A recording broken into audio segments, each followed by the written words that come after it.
नमस्कार, मी राहुल कुलकर्णी. विरोधकासह ज्यांना कुणाला ऑपरेशन सिंदूर दरम्यान भारताचं किती नुकसान झालं, किती विमानं पडली हे समजून घ्यायचं आहे आणि कधी ना कधी ते सरकारला सांगावंच लागणार आहे. हळूहळू सरकारनं ते सांगायला सुरुवात केली आहे. पण जर मी तुम्हाला असं म्हणालो की तुम्हाला आज त्याचं बहुतांश उत्तर मिळणार आहे, कारण शेवटी अधिकृतपणे भारत सरकार सांगेल तेव्हा सांगेल.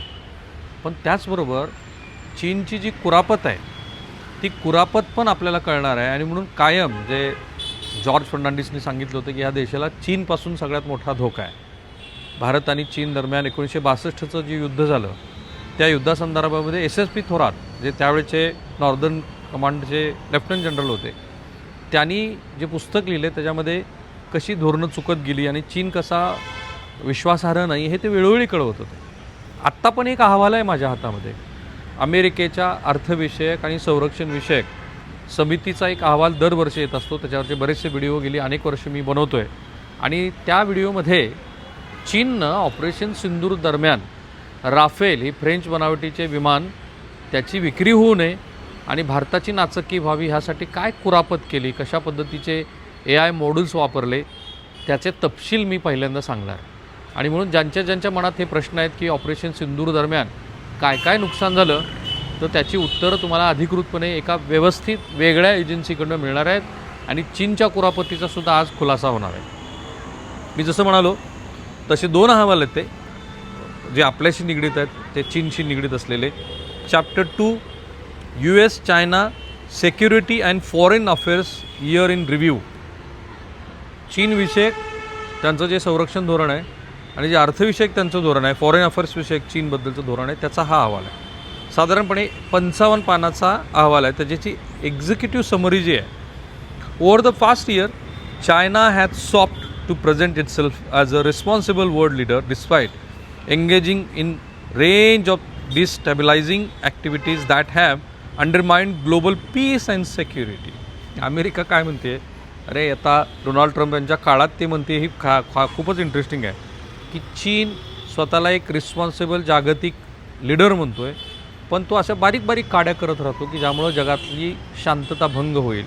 आणि ते भंग होत असताना general secretary of the Chinese communist party, ज्याला CCP म्हणतो आपण, Xi Jinping has persisted in challenging US global leadership and as asserting China's position in the world stage, including by hosting dozens of world leaders for Shanghai Cooperation Organization Summit in Tiananmen, followed by a military parade in Beijing.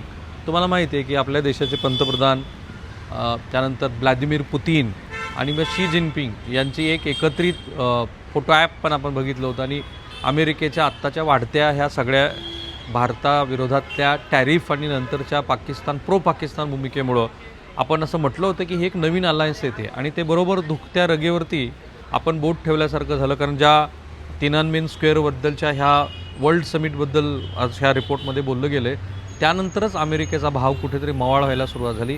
स्वतः Trump म्हणाले की भारतासारखा एक मित्र आम्ही गमावतो आहे आणि मी माझ्या हातानं त्यांना तिकडे ढकललं वगैरे.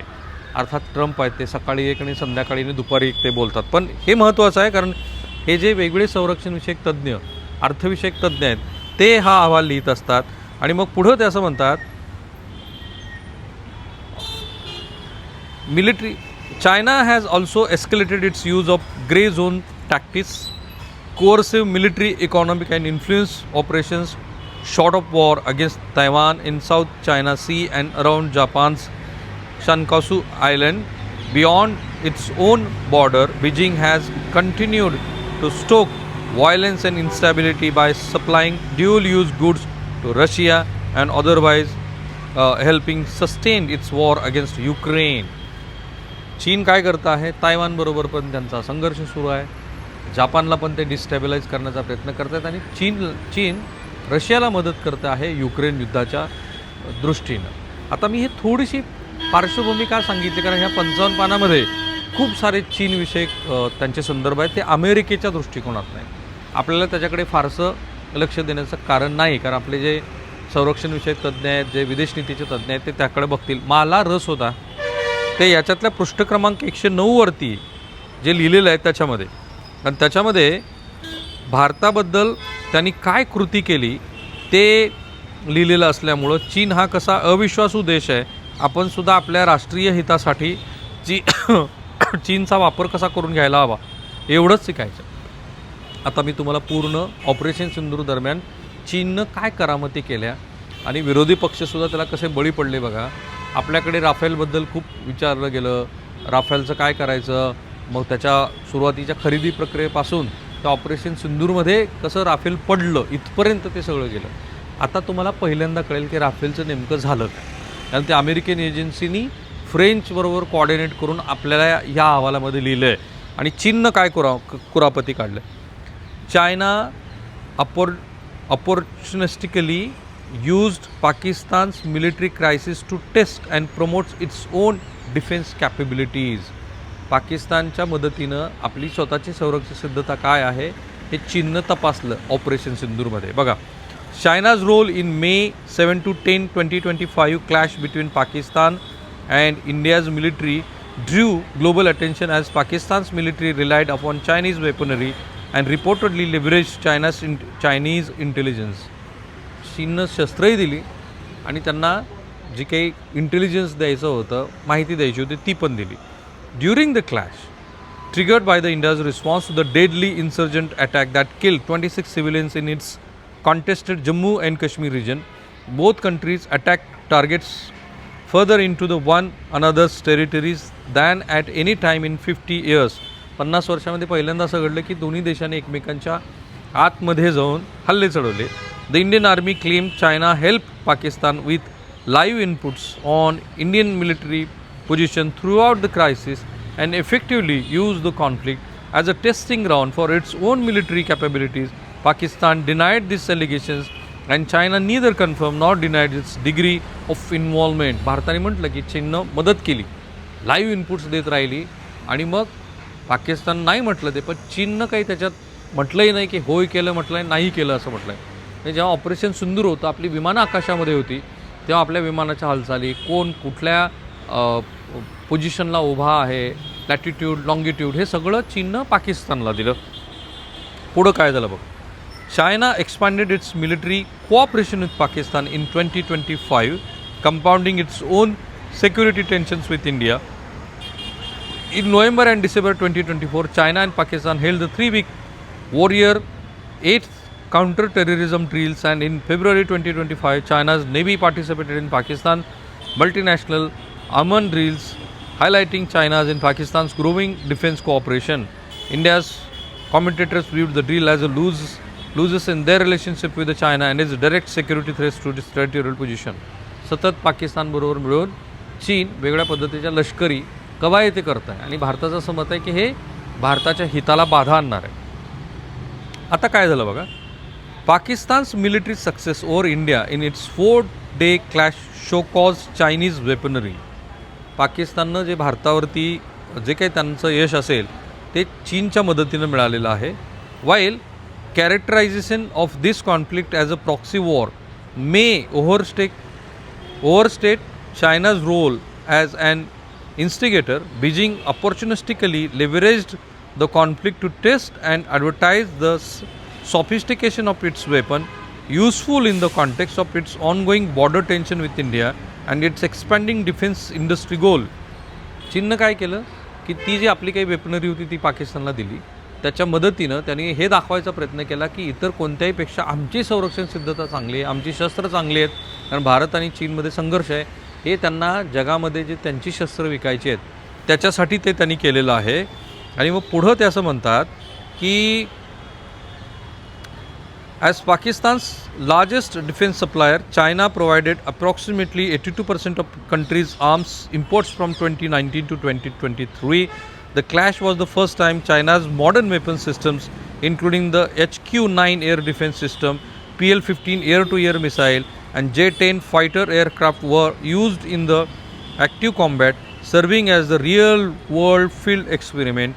China reportedly offered to sell 40 J-35 fifth-generation fighter jets, KG-500 aircraft, and ballistic missiles defense system to Pakistan in June 2025. That same month, Pakistan announced a 20% increase in its 2025-26 defense budget, raising planned expenditure to $9 billion despite and overall budget decrease. म्हणजे पाकिस्तानला इतके सगळी शस्त्रपुरवठा त्यांनी केली, ज्याची आता मी तुम्हाला नावं असून दाखवली, त्याच्या जोरावर पाकिस्ताननं ते घेतलंच, भारताच्या विरोधात ते वापरलं. रिअल टाईम टेस्ट भारताच्या विरोधामध्ये त्यांची जी काही शस्त्र सामुग्री होती ते त्यांनी रिअल टाईम टेस्ट करून बघितली आणि त्याचा वापर करून त्यांनी भारताच्या विरोधामध्ये स्वतःची क्षमता वापरली. आता खरी इंटरेस्टिंग गोष्ट अशी आहे बघा. In the weeks after the conflict, Chinese embassies hailed the success of its system in the India-Pakistan clash, seeking to bolster weapon sales. Pakistan's use of Chinese weapons to down French Rafale fighter jets used by India also became a particular selling point for Chinese embassy defense sales efforts, despite the fact that only 3 jets flown by India's military were reportedly down, and all may not have been Rafales. According to French intelligence, China initiated a disinformation campaign to hinder sales of French Rafale in favor of its own J-35s, and it used fake social media accounts to propagate AI and video game images of supposed debris from the plane China's weaponry destroyed. Chinese embassy officially convinced Indonesia to halt a purchase of Rafale jets already in process, furthering China's inroads into the other regional actors' military recruitment. लक्षात आलं तुमच्या काय केलं चीननं? चीननं स्वतःचे जे काही वेपन्स विकले होते पाकिस्तानला, ते किती इफेक्टिव्ह आहेत ते सांगण्यासाठी व्हिडिओ गेमचा वापर केला. AIच्या मदतीनं खोट्या इमेजेस बनवल्या आणि भारताचं राफाल जे फ्रेंचने आपल्याला दिलं ते पडलं असं सांगितलं आणि त्याचा त्यांच्या अभ्यासीमध्ये 7 दिवसानंतर सेलिब्रेशन पण केलं. जसं पाकिस्ताननं ते खोटं सेलिब्रेशन केलं तसंच त्यांनी पण केलं. आणि मग चायनीज एम्बेसीमधनं इंडोनेशियाला डायरेक्ट त्यांनी सांगितलं, बघा आमच्या सिस्टम्सनी राफेल पाडलं आहे ते आमच्या मदतीनं पाकिस्तान, त्यामुळे तुम्ही ते घेऊ नका. प्रत्यक्षामध्ये फ्रेंच अथॉरिटीनी कळवलं की पाकिस्तानच्या या प्रत्युत्तरात, कारण भारतानं आक्रमण केलं जोरदारपणे, 3 भारताची विमानं पडलेली असू शकतात, त्यात केवळ 1 राफेल आहे, बाकी जेट वगैरे आहे. पण ह्या सगळ्या संधीचा वापर चीननं केला, खोटे या इमेजेस बनवले आणि त्याचा वापर करून राफेलच्या विरोधामध्ये कॅम्पेन केली. आणि म्हणून मी तेव्हाही म्हटलं तर आजही म्हणतो की जेव्हा एखादा महत्त्वाचा लष्करी संघर्ष सुरू आहे, त्याच्यामध्ये सरकारला प्रश्न विचारत असताना ते कोणत्याही विचाराचं असो, आपल्या देशाची सुरक्षा का महत्त्वाची आहे ते आता लक्षात येतं. कारण त्यावेळेला आपले जे शत्रू होते ते चीन होतं, तुर्की होतं आणि ऑब्व्हियसली पाकिस्तान, त्याच्या विरोधातच आपण लढत होतो. तर हे जे लोक आपल्या विरोधामध्ये प्रोपोगंडा वॉर खेळत आहेत, ते प्रोपोगंडा वॉर आपल्या लक्षात नाही आलं. आज USच्या या अहवालातनं ते उघड झालं आणि त्यामुळं राफाल पडलं की नाही, कुणी पाडलं, त्याच्यात प्रोपोगंडा काय होता हे या अहवालातनं स्पष्ट होत आहे. तुम्हीसुद्धा या अहवालाची कॉपी US डिफेन्सच्या वेबसाईटवरती मिळवू शकता. खूप मोठी आहे, पहिली 50 पानाची आहे.